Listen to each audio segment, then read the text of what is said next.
So this is what happened just a couple of weeks ago, Anne. Anne and I went to Melbourne as part of the Climate Art Festival, which is a fantastic initiative. This guy on the left here, Guy Abrahams, coordinated all the top galleries and art institutions and universities around Victoria to coordinate exhibitions to focus on climate change.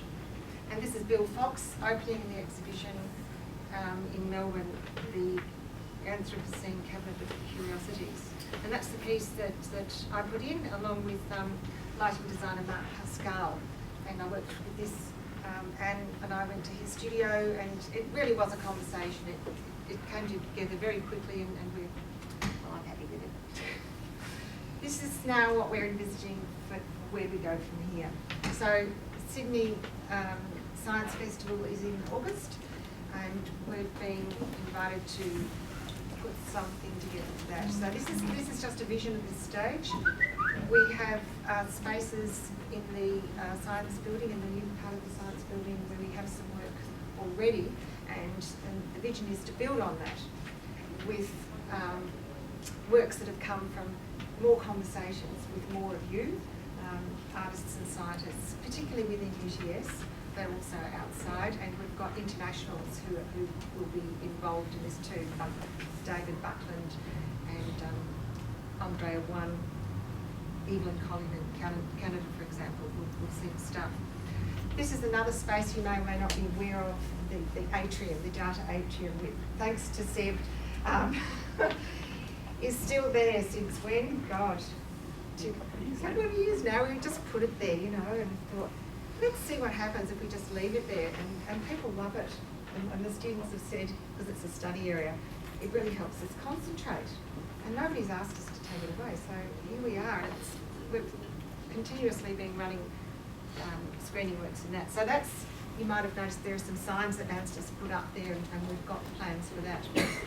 So this is another area with frames that are going to be replaced with some new frames, and we're going to talk with you about that. Now here's Martina applying these designs that Anne organised and laid out so that the phytoplankton look like they're dancing around this incredible industrial looking object, which now looks to me like an art piece. I look at this as an art piece to attract you to the science.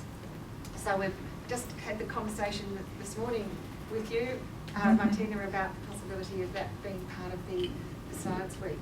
So the idea is that we take people to some of the spaces within the new building and have conversations with artists who have been inspired by the scientists of the science, and do guided tours and pop-up talks by the collaborators.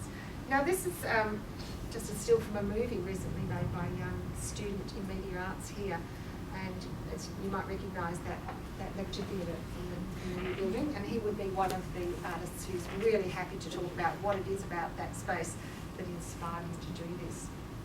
And I won't give away any secrets. Now this is a picture of my kitchen that same student is working on to make an interactive work for his studies here at UTS to engage you with how we live more sustainably in our urban spaces.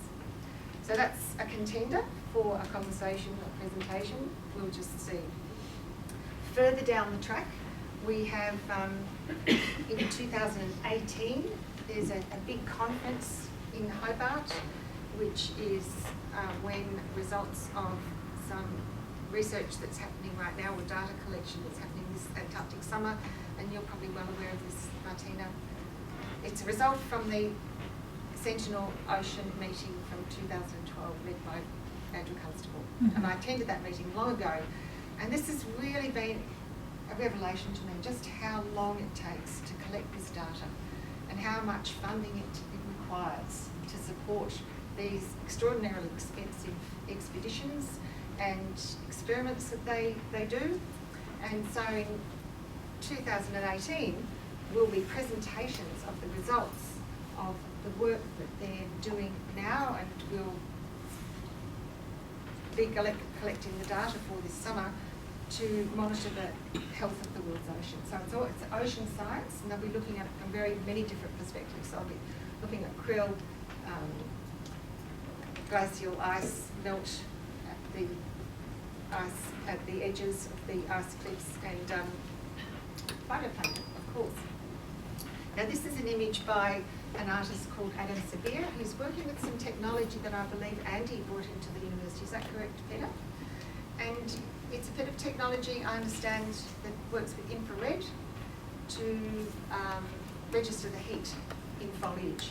And Adam's using it as an art tool to ask the question, how are humans responding to the changing conditions?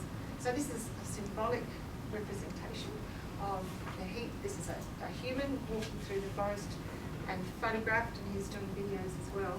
So this work's very new.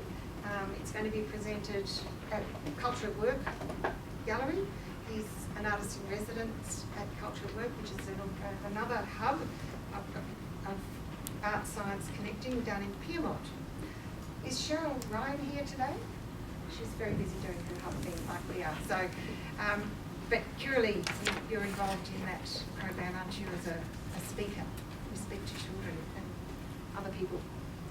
So I'd like to finish there and thank Bill and So and Sue and Anne for your continuing support, and all the other contributing scientists and artists.